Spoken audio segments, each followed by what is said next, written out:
jewe urugo umugambi w'Imana kimwe si ibintu byandagiye ndasohotse oya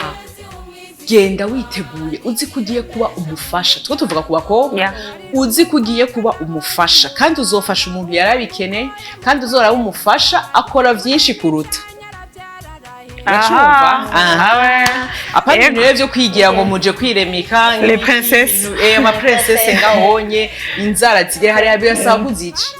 hariho bibero utazoshobora koza n'inzara hari igitunguru utazokata n'inzara kandi ibyo byose urabikoruka ngo muri umugore w'indongozi kandi uri umugore w'umusirimu ibintu biravana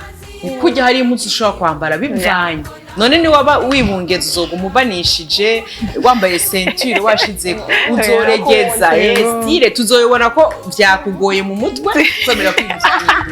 abantu bigora kwemera ko byago so il faut assumer ça change il faut que tu changes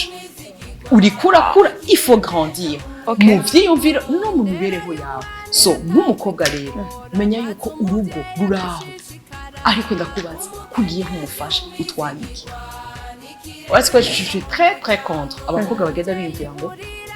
ngo jewe mushaka umugabo w'amafaranga bariho yes ariko ndafise amakuru yuko bariho ubona ayo mafaranga uwo mugabo ntumubona none wari ushaka inoti iyo ushaka inoti gana wari kuyikorera ukayironka wari ukeneye umugabo so il faut bien redéfinir mariage mbega c'est quoi